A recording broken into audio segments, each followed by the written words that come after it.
Welcome to Draft Utopia on Restream. We are waiting for TalkShoe to start the live stream here. Most all right, perfect. Welcome to Draft Utopia once again for everyone on Restream and TalkShoe. My name is Chris Ransom. My co-host Joseph Potter is here.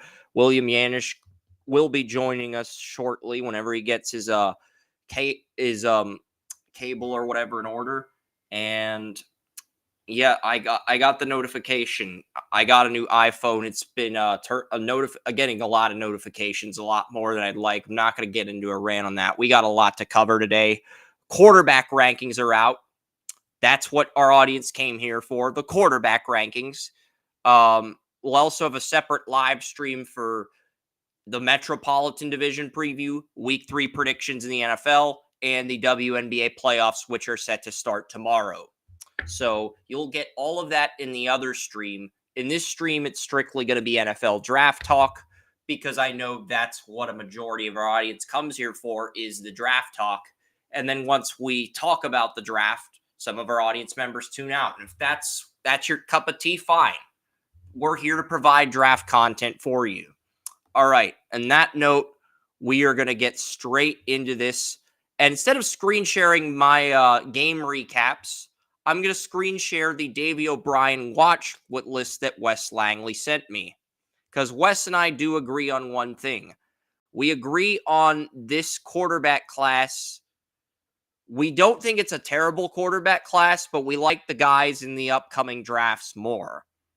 And when I say that, I'm talking about guys like Nico Imaleva of Tennessee, Arch Manning of Texas, Dylan Raiola of Nebraska, who lost last night to Illinois in overtime in a thriller of a game.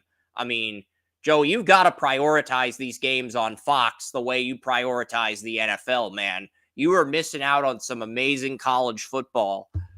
But yeah, Illinois versus Nebraska, that was a hell of a game last night. It was much, much more entertaining than the Patriots-Jets game. But yeah, looking at the quarterbacks here, we're going to start with Cam Ward. I have him at number 1, and I don't know why this is a screen share it like this. Yeah, that's better. But yeah, looking at the quarterback rankings, Davey O'Brien award list, West has 3 guys in the running: Jalen Milroe, Cam Ward, Jackson Dart. Cam Ward is number 1 on my quarterback rankings, so that's the first guy I'm going to bring up. We will get to Jackson Dart, but Cam Ward is my only first-round quarterback at the moment. He's ranked 28th on my board. 69 for 89, 1,035 passing yards, 11 touchdowns, 1 interception, 73% completion percentage.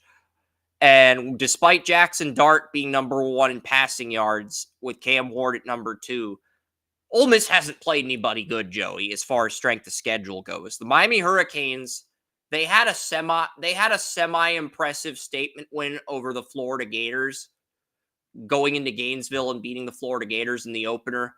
And Cam Ward's thrown for 300 yards in every game.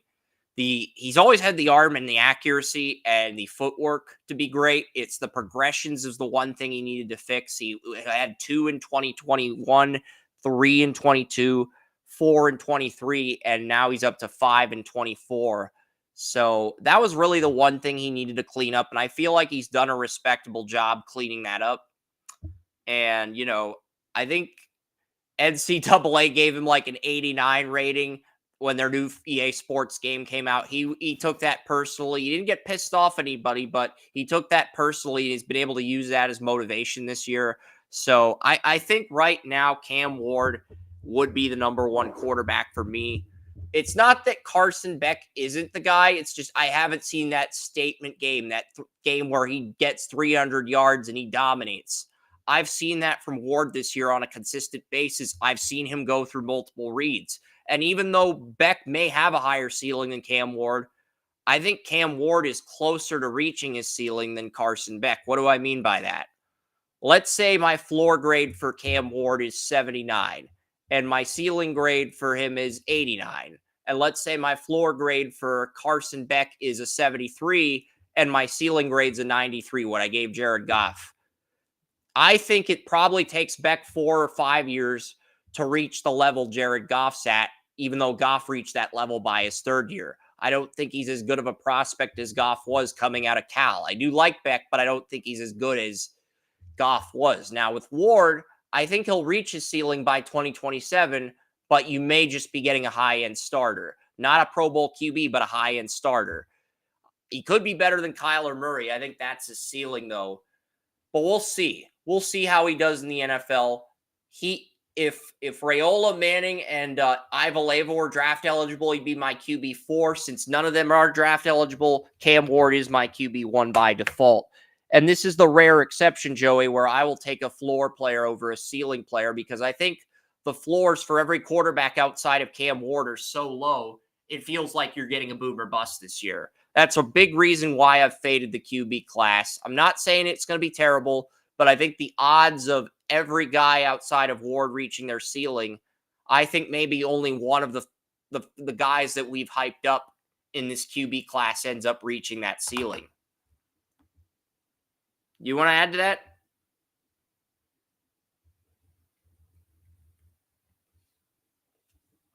Is your audio working, man? Because I can't hear a word you're saying.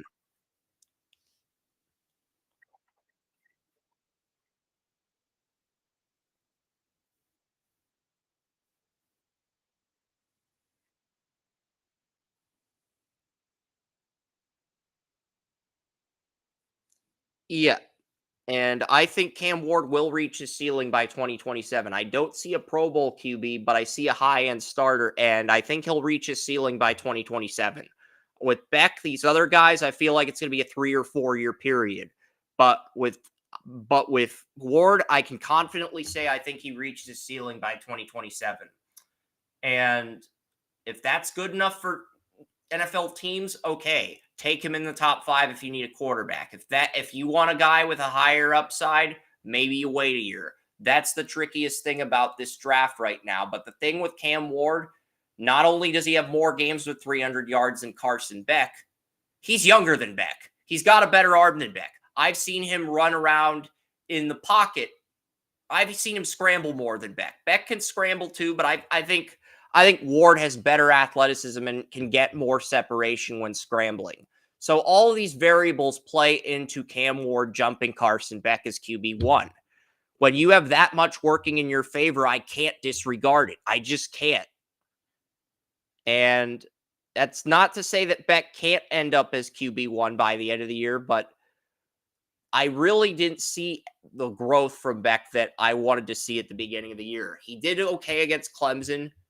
I'll give him credit. He did better in week 2, but he barely beat Kentucky last Saturday, and he looked really sloppy in the game against Kentucky. Now, Kentucky's defense was playing well. Deion Walker, Maxwell Harrison, they were playing really well last Saturday, so I won't fault him too much. But unless we see massive improvement from Carson Beck against Alabama next week, his status as QB2 is in jeopardy. I know some mocks still have him as QB1, but just based on the first 3 weeks of the season, I would say Cam Ward is in better position to be QB1 right now than Carson Beck.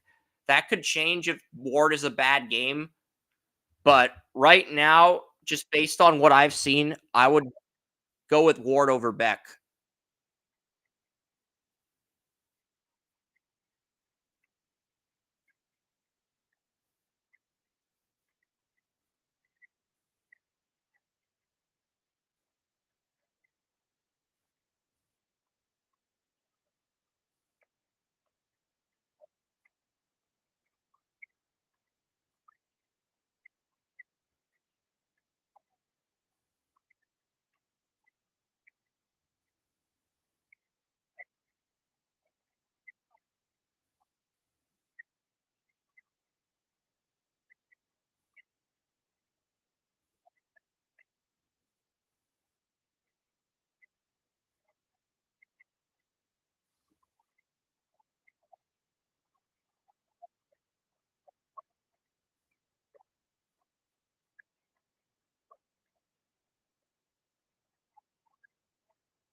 I mean, we don't really disagree on the top 2 quarterbacks. We might disagree on our evaluations of the 2, but we don't disagree on the top 2 quarterbacks. Because I think Carson Beck has the highest ceiling, but I think Cam Ward has the best floor. You probably think Beck has the best floor, but Ward has the highest ceiling.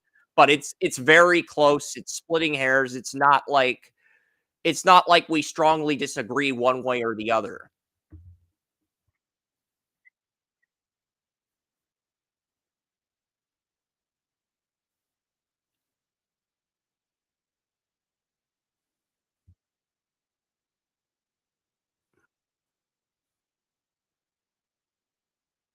Yeah.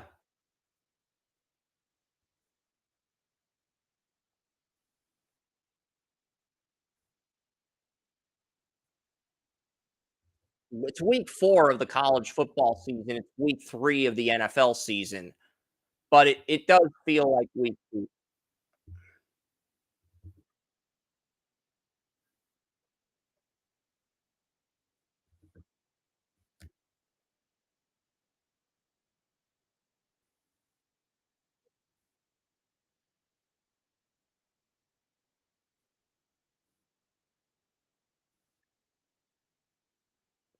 I've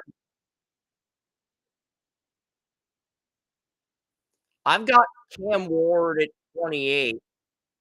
Yeah, Cam Ward is 28 on my big board. I think Carson Beck was 27, 29 at one point, but the game against Kentucky got me to reassess him, and then I moved him back down to round 2. I haven't moved him into round 3. I haven't had that knee-jerk reaction, but at the beginning of the year, I had him at like 53, 54 on my board, and then I actually had him 50, 58. I had Shadur at 57.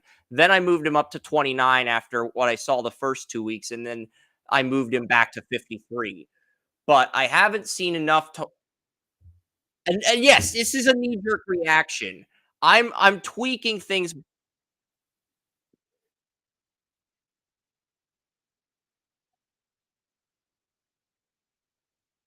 And even if a quarterback's ranked 53rd, in a weaker draft, that's good enough to get you in round 1.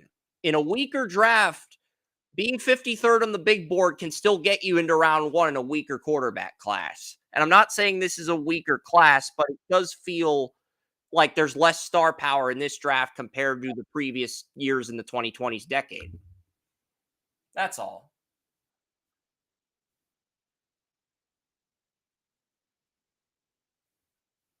I've got William Yannish on the line.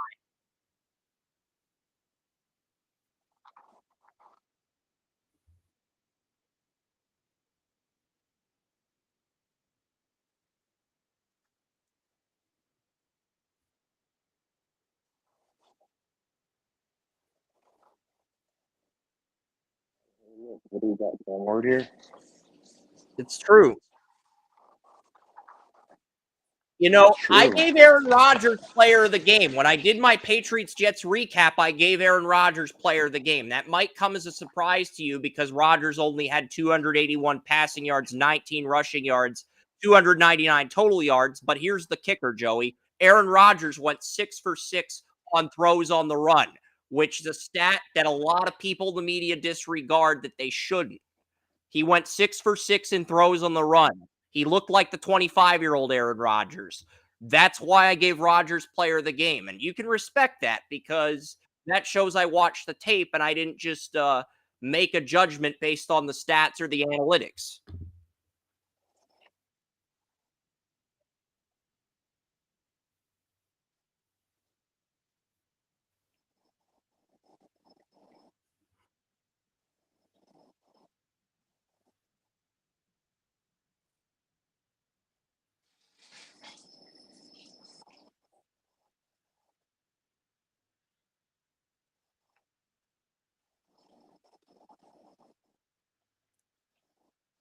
I'm not going to go that far yet.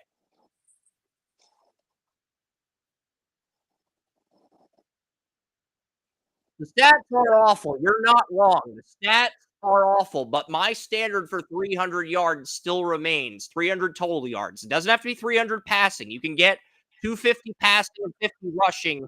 300 yards is still amazing. 300 yards, no turnovers. You're a quarterback. You're my player of the game. There's no arguing that.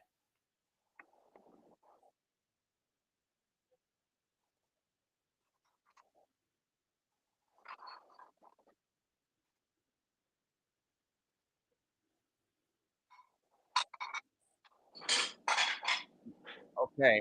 Williams here. I want to get his input on the quarterback rankings.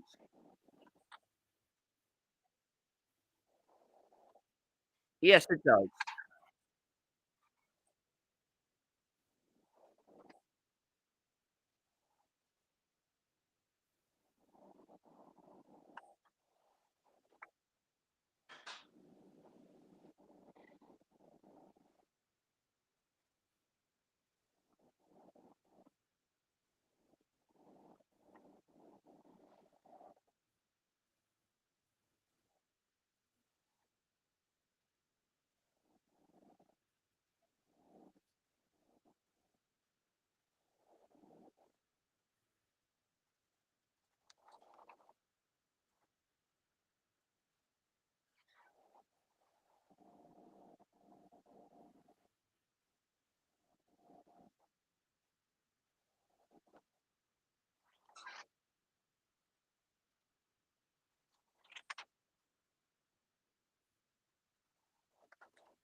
I agree because a lot of stuff happening in the NFL is translating over to college. College football and the FBS is trying to become the amateur version of the NFL, the developmental version of the NFL. Coaches are trying to take what's in the NFL and apply it to college. It's happening more frequently. And William, I kind of want your input on some of this because we talked about Cam Ward. I have him at 1 and Beck at 2 in the QB rankings. I want your thoughts on this and your thoughts on how we're seeing a decline in passing yards in the NFL, and is that going to carry over to college before we get to Quinn Ewers at 3? Cam Ward. Yeah, Cam Ward is definitely he's a dynamic guy. He's got quick release, obviously the mobility, everything else. And he goes in there. He's got proper mechanics, weight transfer when he's throwing with the hip torque.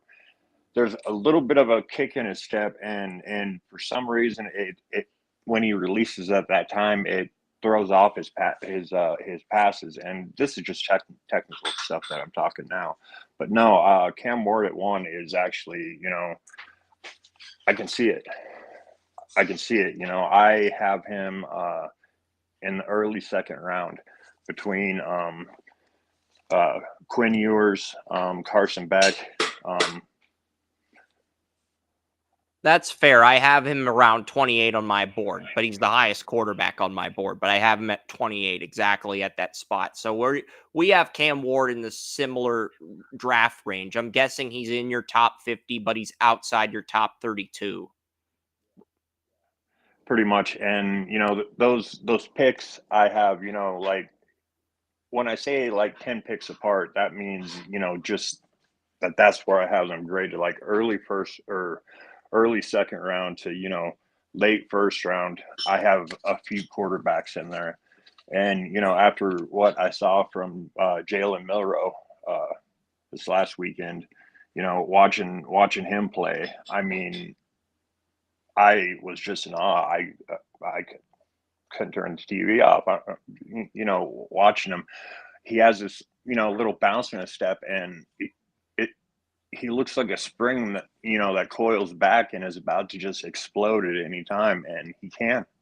I mean, that's what he does. The one knock that I have on Milrow though is the point that how much time he spends in the pocket. It's Caleb Williams, like 3.5 seconds, and that's a long time to be messing around back there. It's not going to work in I the agree NFL with like you that. on Milroe because, I mean, I've got Quinn Ewers at 3, but I feel like Ewers could rise or fall in the rankings depending on how Arch Manning performs in the coming weeks. Because right now he is my third best QB, But there are some people that have him graded as low as the 5th round, which is, I don't agree with that assessment, but I'm not going to say it's nuts, because if Arch Manning comes in and dominates, Quinn Ewers is either going to have to enter the portal and prove himself at another school, or he's going to enter the draft and he's going to get picked lower than most project him in mock drafts. That's just the name of the game and how it works, and we see Quinn Ewers the same way. He can rise, but he's also got this Yeah. step, and when his feet are floating when he throws, the pass is always off. But when he sets, know, darn near 90% that pass is gonna come home. And when he properly sets his feet, Quinn Ewers he can just be deadly with his arm. So I agree, Ewers is deadly, but if he gets benched for Arch Manning, it probably will affect his stock. Another thing I heard from Brian is that the Giants might keep Daniel Jones under contract until Arch Manning declares. If he declares in 26, they'll cut Jones then. If he waits until 27, they might just keep him on a deal for 2 more years and torture Giants fans for 2 more years, hoping to get Arch Manning. I do not agree with that. I think the Giants have to move on from Daniel Jones after this year. But if that rumor turns out to be true, that the Giants are waiting on Arch Manning to declare, then that does change things. And it gives Daniel Jones a little bit more security. this is definitely a two-part question. You hit on the Quinn Ewers thing and the Arch Manning thing, and I don't see Quinn Ewers getting benched for Arch Manning. It's kind of his job. You're talking over William. Can you let William try to speak, please? And then I'll get back to your point. He's on Restream. You're on Talk Shoe. So, all right. Anyways, so I don't see Quinn Ewers getting benched for Arch Manning. It should be Quinn Ewers' job, and that's it. As soon as he's healthy and back in there, then he needs to be there. You hit on the New York thing, and with New York, you're talking about that with Daniel Jones. I feel that they have a little backup project there with Drew Lock, because I've watched some Drew Lock film, and he is not bad. He's kind of been in a bad place, like Denver, and then stuck in Seattle, behind Geno. But the thing is with him is in Seattle was so close with Geno, that he easily could have been starting. I that was definitely like a flip of a coin thing with the coaches, but I feel that at some point Daniel Jones, if they feel Drew Lock is the guy to bridge him over until they hit on Arch Manning, if they possibly can. I think if the Giants buy out Daniel Jones, they're going to get their QB in free agency. Because you look at the QBs in the next 3 drafts, my 3 favorites would be Nico Imaleva, Arch Manning, and Dylan Raiola. You can take your pick between those 3, whatever order you like. But if you don't want to buy out Daniel Jones, you can keep him and draft another position. But if you want to get rid of Jones, you could probably cut him and extend Lock on a team-friendly deal. And it really wouldn't cost you that much. It really wouldn't cost a lot to do that. You'd probably save money by doing that. And that might be the best play for the New York Giants. So that is an interesting point, William. I did have a 3rd-round grade on Jalen Milroe, but I realized, if I have 2nd-round grades on 2 of Wisconsin's defensive backs and I have a 3rd-round grade on Milroe, that makes me a massive hypocrite to the point where you and Joey are putting me on blast for that. So I'm going to put Milroe in round 2. I'm not ready to put him in round 1 territory, but I do think there's a window of opportunity for him to move up to QB2 behind Cam Ward. I do think there's a window of opportunity, because if Ewers ends up losing the starting job to Arch Manning, And let's say Jalen Milroe beats Carson Beck again, and he actually just has a signature game in that game. I do think that Milroe could move ahead of Beck. I do think he has the talent to move ahead of him. I feel like he's interesting because I've only seen Milroe make one progression, but I also think he's a good decision maker. Despite the fact that he holds on to the ball too long, he is a good decision maker. He reminds me of Lamar Jackson as a runner, but he also reminds me of Malik Willis as a thrower. He reminds me of Charlie Batch, though, as a decision maker. For some reason, I see a lot of similarities between Jalen Milroe and Charlie Batch. I know Charlie Batch might be the weirdest comparison to hear, Joey, but I see a lot of Charlie Batch with Jalen Milroe. I know it's weird for me to put that throwback comparison in. I'm aware. And that's kind of the vibe I'm getting with Milroe. And I don't think that's necessarily a bad thing. It's not necessarily a great thing, but it's not necessarily a bad thing either. People forget Charlie Batch was a decent starter his first 2 years with the Lions. Then everything crashed. They went with Joey Harrington after that, and then Batch became a very good backup to Ben Roethlisberger on the Pittsburgh Steelers. So I don't think Charlie Batch is the worst thing to be when it comes to being a quarterback. He was a high-end backup. Milroe could be better than that, but I just haven't seen it yet. I mean, the Wisconsin game, I saw flashes of it.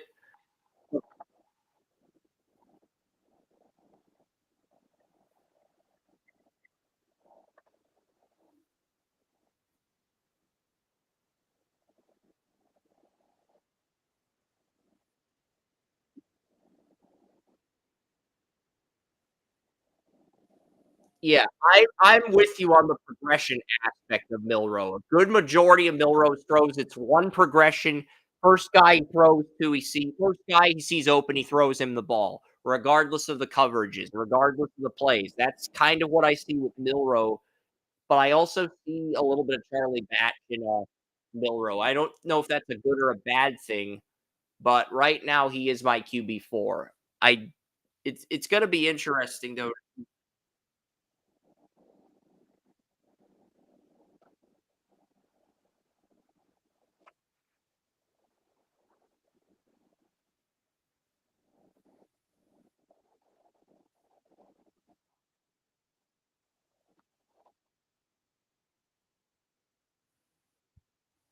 All right.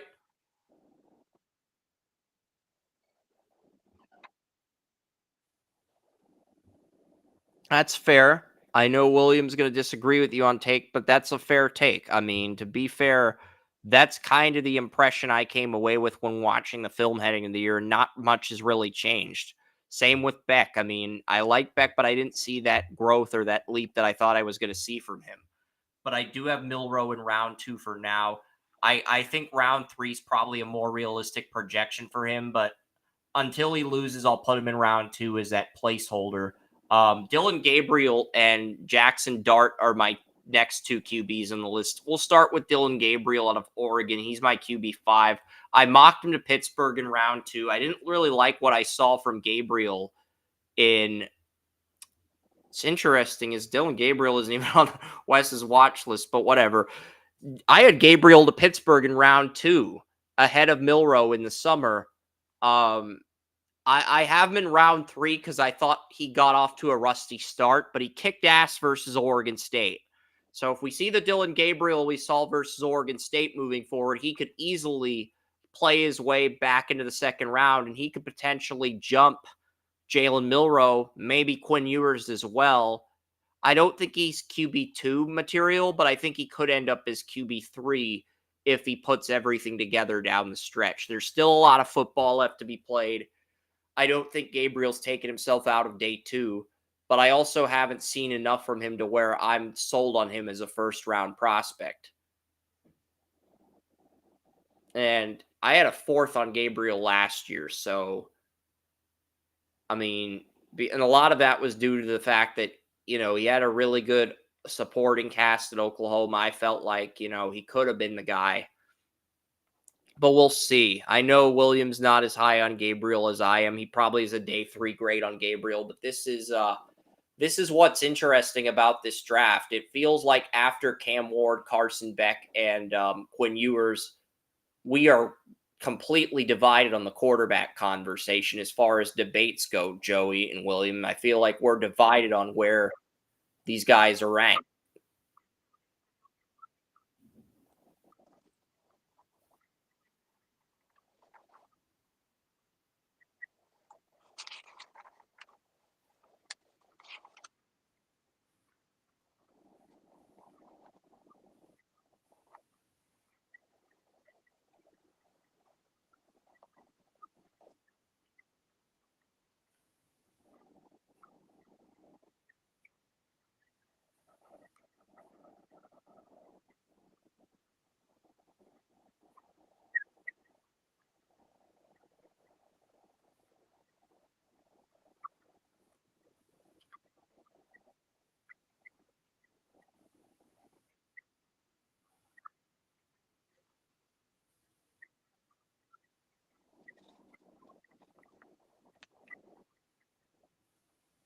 That's fair. William, you got a response to that before we get to Jackson Dart?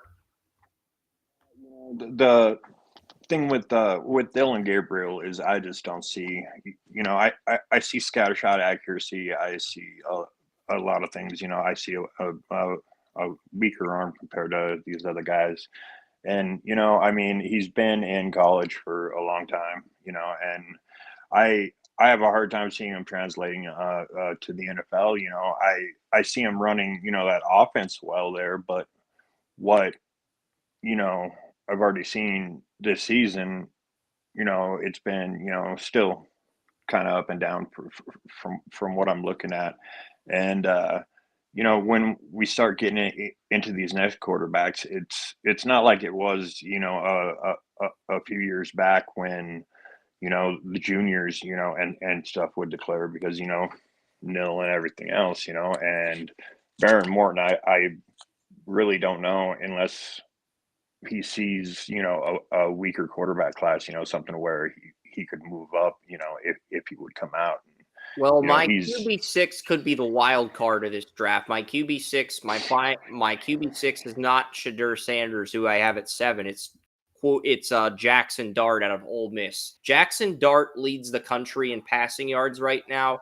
He's ahead of Cam he's ahead of Cameron Ward in that department. But Ole Miss hasn't played anybody good.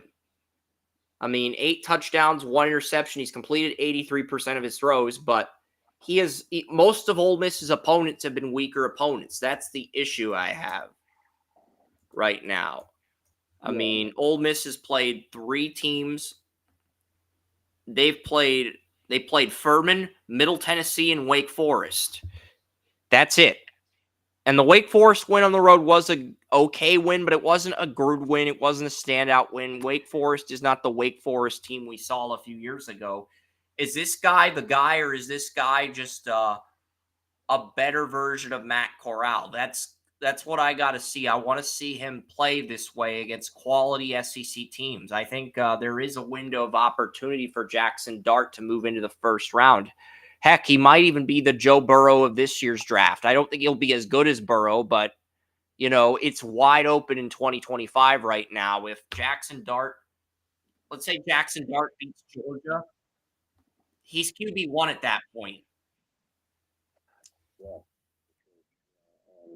uh thing with Dart is, I've been watching him for 2 years, and I was intrigued. I was waiting for him to blow up and waiting for him to blow up, and it just seemed like it was like Daniel Kelly's article, that there's something missing, and it's like, yeah, it was just streakiness. It was like if he could get that down into and just become solid, and consistent, he would, be so much better. And been waiting for him to explode. And like you said, he's leading in passing yards, but not playing anybody doesn't help.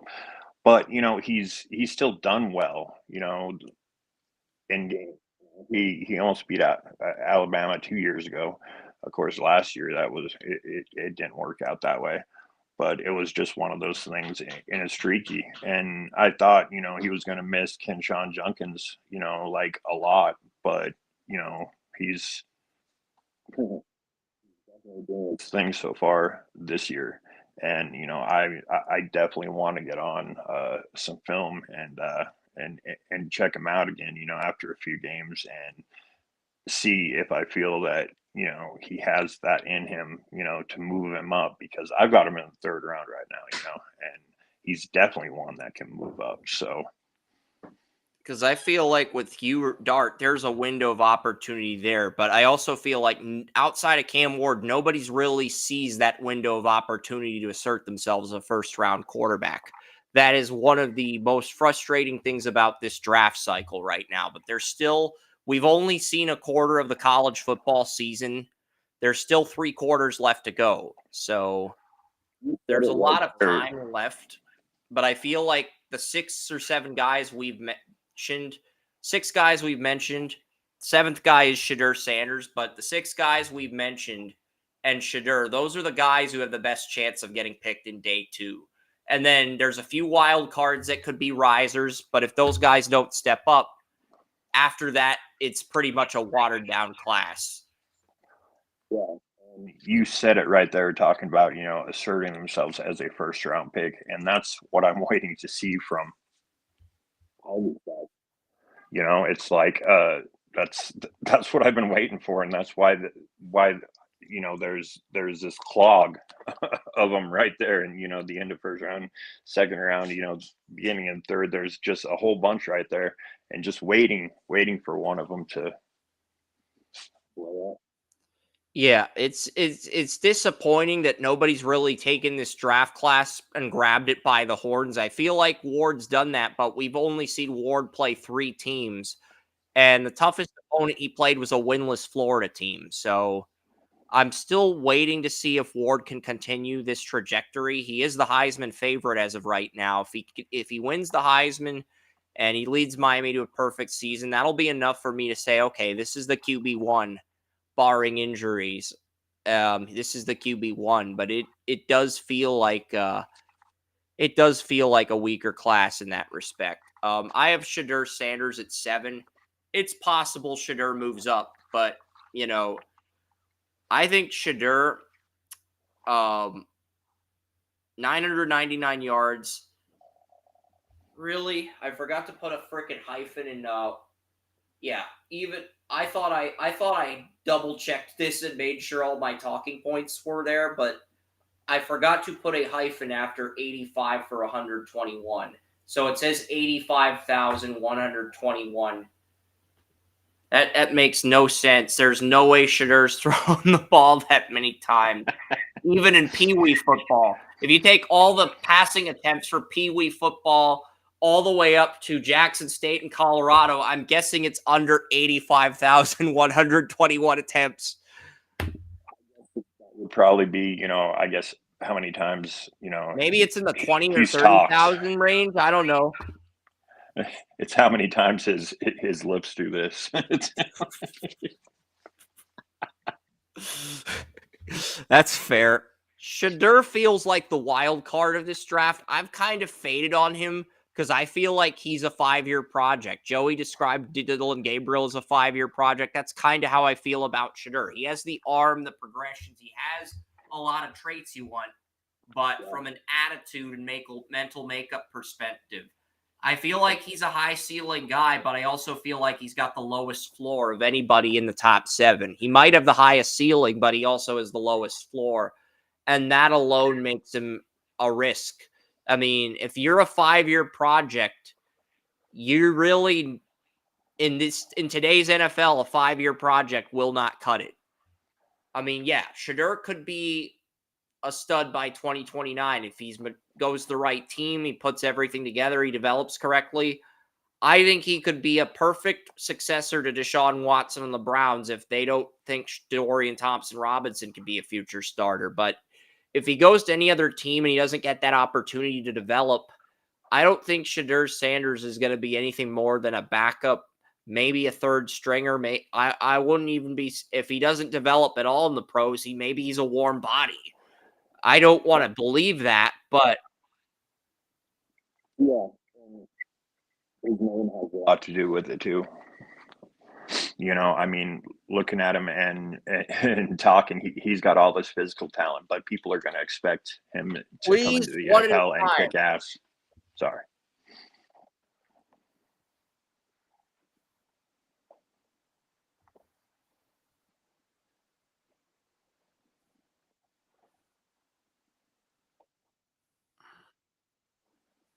Yeah. He has high ceiling, but he's also a warm body right now. If he develops correctly, he'll end up surprising everybody and being the steal of the draft. If he doesn't, he'll just be another guy who pissed away his opportunity in the NFL. That's pretty much what did you get with William? I know you have been very critical of Shadur the past 2 years, William. What did you get with him?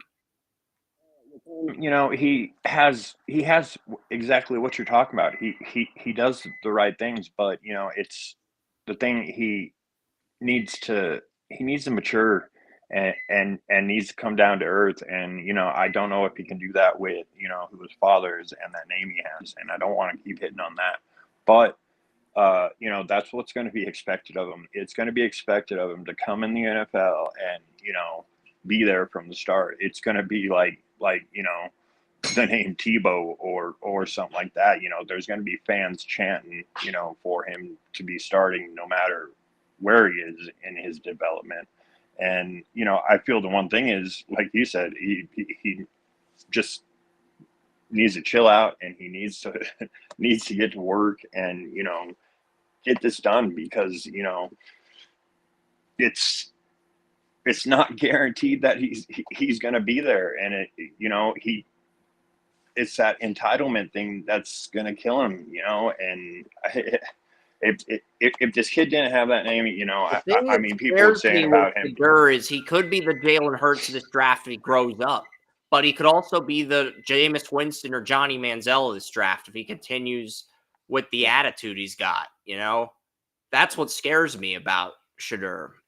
That's a fair objection to have at this point. And I'd say it's 75-25 Manziel more than Hurts if I had to make an estimate, William. Yeah. And that is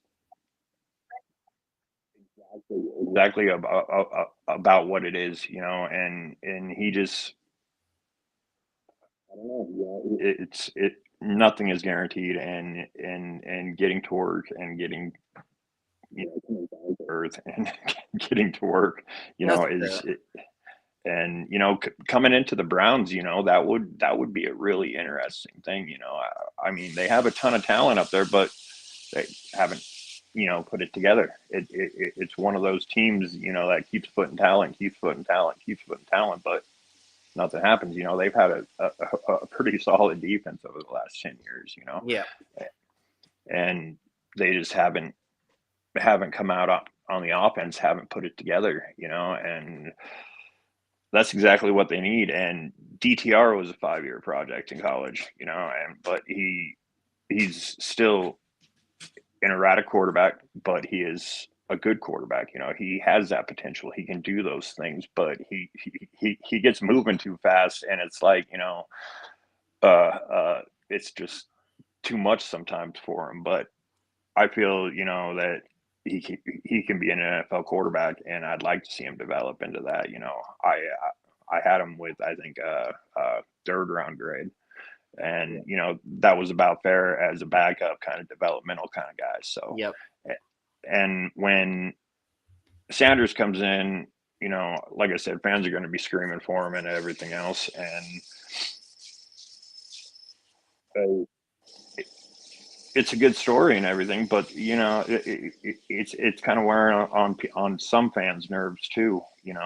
Sitting there hearing all this stuff back and forth, and then being rubbed raw by Dion stepping in and saying all these things, and it's like, man, just calm down, play the game, get to the NFL, and people are talking about Dion coaching beyond this, and yeah, that's not going to happen.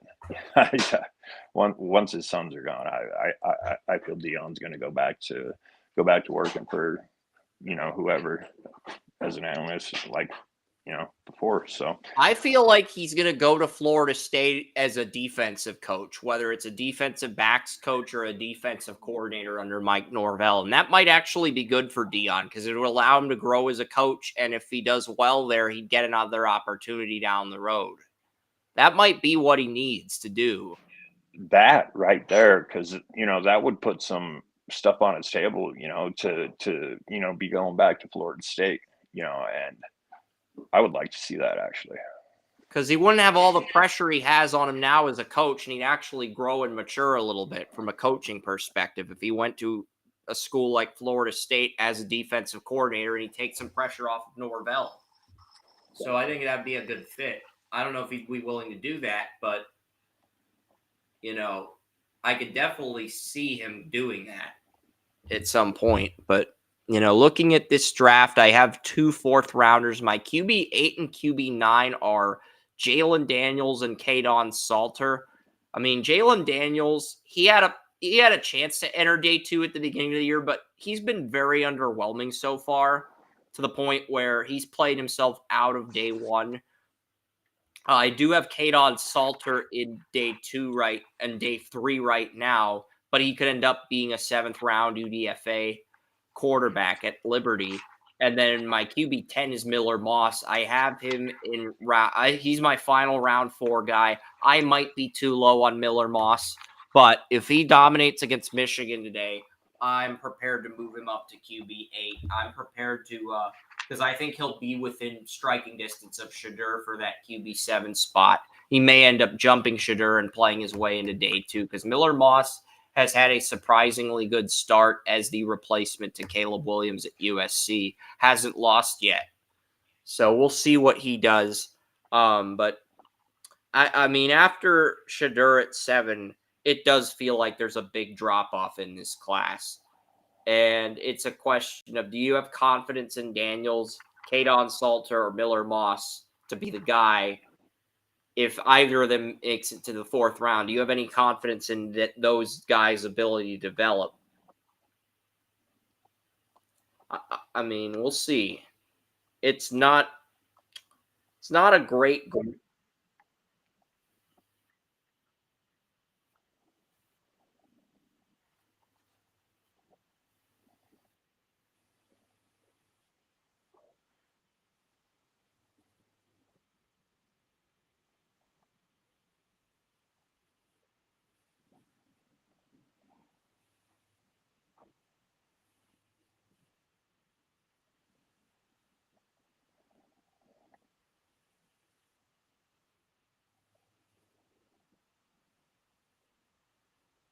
Yeah. I have 2 round 5 quarterbacks after Miller Moss. Garrett Nussmeier of LSU and Connor Weigman of Texas A&M. I also have Drew Aller of Penn State in round 5 if he declares. I think Aller needs to go back to Penn State for one more year. But, if any of these guys went back, Nussmeier, Weigman, or Aller, I think they would be I think they could go anywhere from round 1 to 3 in 2025.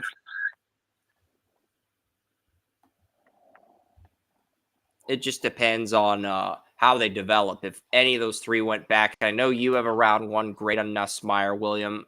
I love LSU's offensive line, though. I think Nussmeier's a beneficiary of that offensive line. If he went back to LSU and didn't dominate without the offensive lineman there, I think scouts would pick up on that and he'd be exposed as a result. So it's a tough decision whether he should stay or go back because I haven't seen enough I like what I saw from Nussmeier against USC enough to keep him in the 3rd round, but after what I saw against South Carolina, I kind of feel like he could go as late as the 5th round. He could go. To be fair to Nussmeier, I had Jaden Daniels in this exact spot a year ago, and he went 2nd overall in the draft. So that's enough of a reason not to doubt LSU quarterbacks.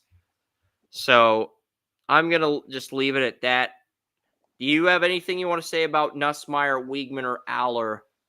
In because I have round 5 grades on all these guys right now. Um, I have Riley Leonard out of Notre Dame in round 6.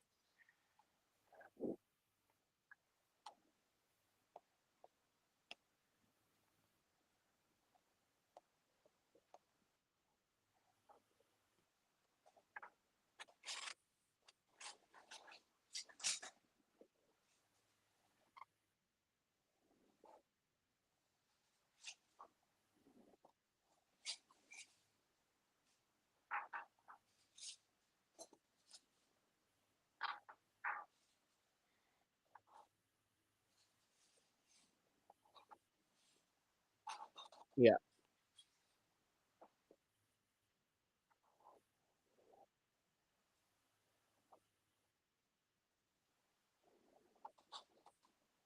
yeah. LSU center is gone. The guards are more experienced, but they're not as good as the tackles, despite the experience. That's the verdict. I think everybody sees that when looking at LSU's offensive line. So you're gonna have to judge Nussmeyer based on what you're seeing with that when it comes to his verdict. You want to add something to Nussmeyer, William? Well, yeah, I mean, I saw him as I keep saying this, like a Quinn Ewers kind of quarterback, and I feel that he's in that spot, because I had Ewers a third round the year before, and he got solid, moved up. I liked what I saw, and Garrett Nussmeyer is in about that same position. I felt that he was more developed quicker than Ewers, and I felt that he was just a it was kind of neck and neck with him and Ewers, to trying to figure out where I would put them in the grade, but just on the potential alone, and seeing what I saw, it's a big thing to put him in the first round after the little bit of film I had. It wasn't as much as I normally like, and I like to see a lot of games. I watch it until I'm happy with my judgment of it, and then I watch a little bit more just to be sure about it, and but I feel that kinda, you know, what he needs to do is he might need to go back to LSU and have another year after this one to really get things solid, to really get things down, being a coach's son and everything else, he's had that stuff ingrained in him, throughout his life, It's one of those things where, they've been groomed, it's since I before they feel were like if even some of born. the guys in this class go back, 2026 has a chance to be better than 2025. Let's say both Nussmeyer and Yes. Weidman go back, and then you have Nico, you have Arch Manning. You're going to have Dante Moore taking over for Dylan Gabriel next year after starting at UCLA as a freshman, practicing with Trey Lance and Patrick Mahomes in high school. I've been saying since 2023 that I think 26 is going to be a better class than 25, and it was a premature thing to say then, but it looks like that is the case right now. But we still have 9 games left for this 25 class to turn things around, so I don't want to shut the book on this class yet. There's still 9 games left, and bowl games, and the college football playoff for these guys to turn things around. I do have Riley Leonard in round 6, the Notre Dame quarterback. I liked what I saw from him against Texas A&M near the end of that game, but he was very inconsistent. I mean, him and Wiegman were both very inconsistent in that game. And Notre Dame's offense just couldn't score against Northern Illinois. The defense played well. The defense played as well as it could, but the offense could not score against Northern Illinois. So I can't really say anybody on Notre Dame's defense, their stock is down. Notre Dame's defense has not allowed 20 points. I think outside of Texas A&M, they have not allowed 20 points in a game this year. And that game against Texas A&M was a barn burner. They lost to Northern Illinois because of bad field position and a missed 62-yard field goal. And, you know,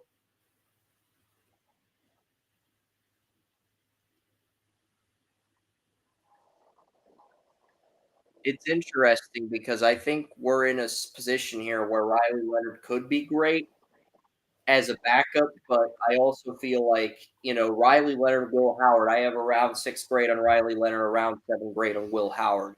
These are guys that I think they only get picked if a team still needs a backup or a third stringer in the sixth or seventh round. I really haven't seen what I'd like to see as far as either guy standing out yet.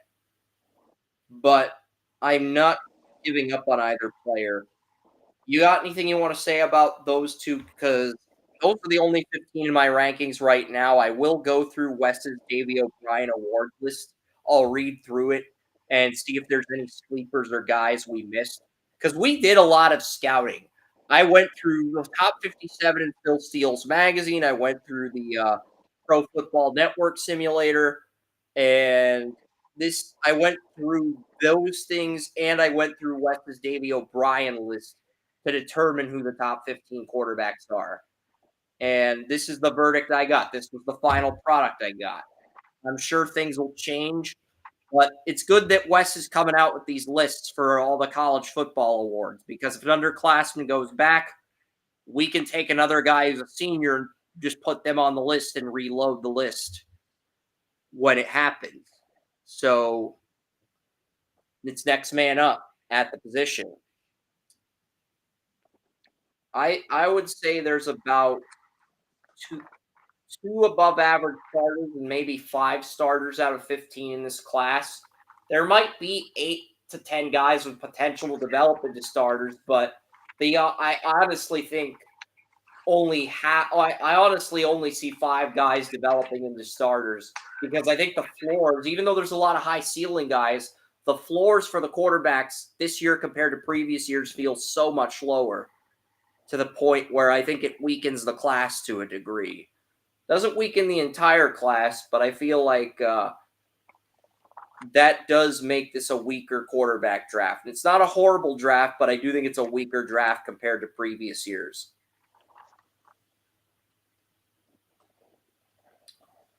If you got anything you want to add to that, or I can get through Wes's sleepers and then we can move on with the day.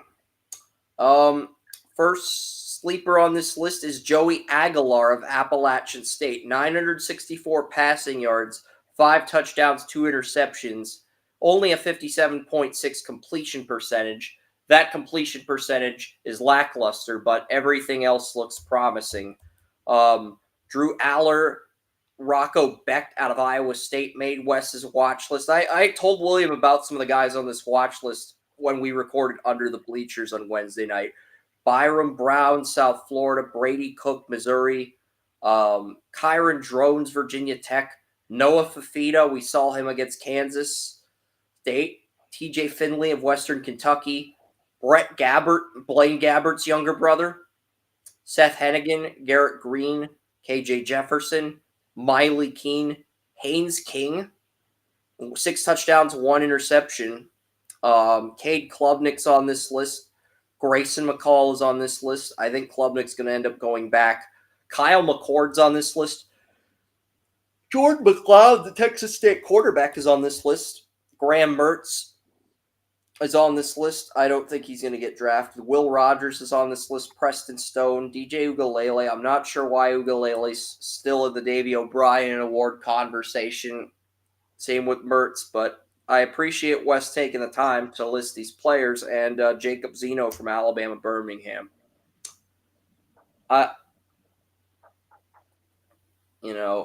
What are your final thoughts on this QB class, Joey, William, and then we'll wrap this stream up, and then we'll get to the other stream with the other content and rants from Joey and myself. But what are your final thoughts on this QB class?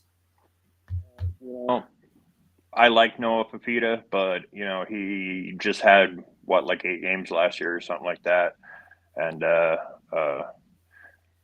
he probably needs to go back. I He's a feel, but sophomore I redshirt. I really think do he needs like one him. more year. Yeah, yeah, he definitely does. But like you said, that next quarterback class is kind of promising. It might be scary for some of these guys, so they might pop out in a year early, if they feel the same way. But that's up to them, And I saw Cam Rising up there, and it's like, yeah, I like Cam, but I just had to mention that.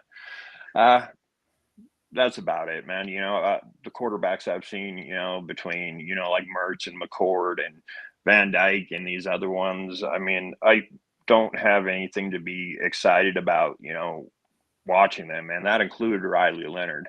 And going back to that conversation, but it's one of those things. I look for somebody that's eye catching, somebody that's you know exciting, and then I really want to go grade them, because when I'm sitting there watching film and I watch somebody that's not exciting, it's like it's like watching grass grow. It's like what the heck am I doing here? But yeah, I it's just and it's a crapshoot of them coming out. Like I said, whether it's going to be next year, this year, they can pick their year, and however they feel about the class in front of them.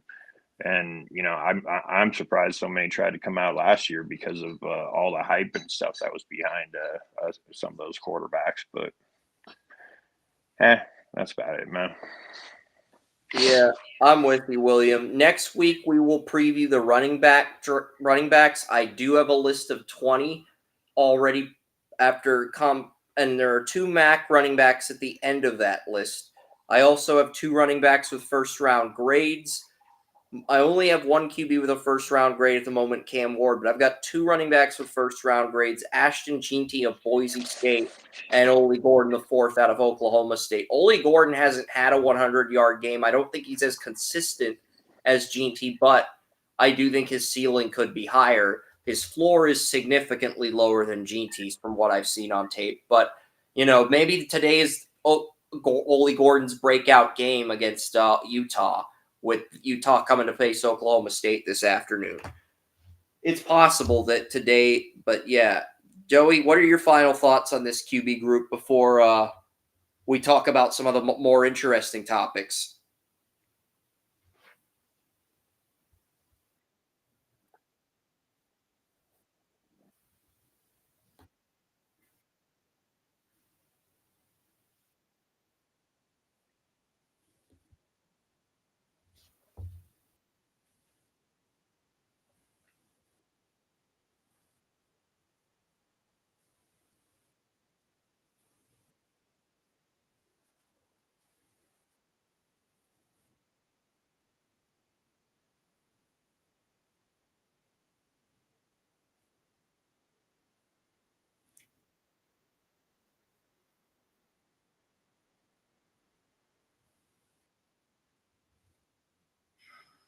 Yeah, there's approach mechanisms and filter mechanisms. It's one thing one of my psychologists taught me back in the 2010s decade. I could see there was a lot of let's use filter mechanisms on this quarterback class. I could see why, because I do get a lot of 2013 vibes with this QB class. But, we'll see what happens. I'm not sure if this class will be better or worse than that one. It's too early to say. I mean, 22 produced Brock Purdy, 2013 produced Geno Smith. I can't sit here and say there's a QB of that caliber in this draft yet. I mean, 2019 had Kyler Murray and Daniel Jones, and I think the best case scenario right now is Cam Ward becomes a better version of Kyler, and maybe Carson Beck becomes a better version of Daniel Jones. I'd say that's the best case for this class. And outside of those two guys, it feels like a wild card everywhere else. Everyone else is a wild card. So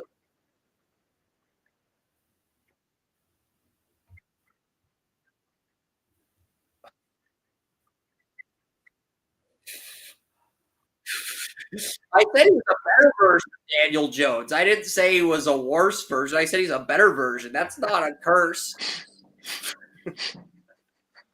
You just put a hex on that guy, man.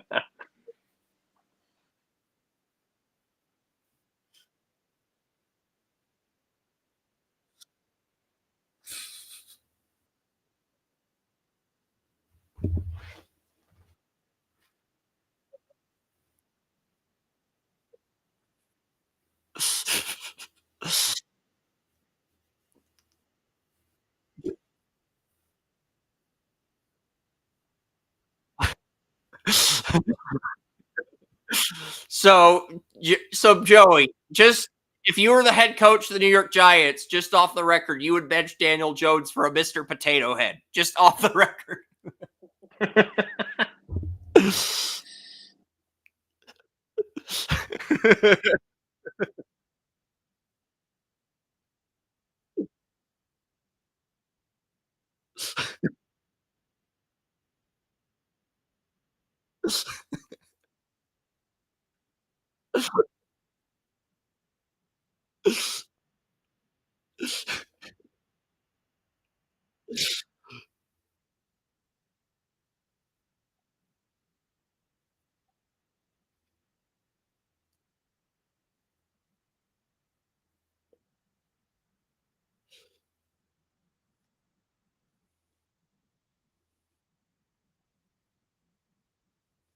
Yep, that will do it for part one of the Draft Utopia live stream. We will be back for part two in a few minutes, and you'll get a lot of good content in part two, like our Metropolitan Division preview for the NHL, NFL Week 3 predictions, and part three of the WNBA. If you want to stick around, William, you can, but if you want to go get some breakfast, watch some college football, do some other amazing stuff, now is the time to bail. No, And that man. I had a bad morning, man. My coffee blew up on me, and then my hip blew up on me, and I was outside smoking a cigarette, and then everything did. So I'm gonna take off, go get some breakfast, and hopefully Go something get some better happens. breakfast, William. Go get your breakfast, and maybe you'll think of a more hilarious joke that Joey replaced Daniel Jones with Mr. Potato Head. I'm sorry, I just had to go.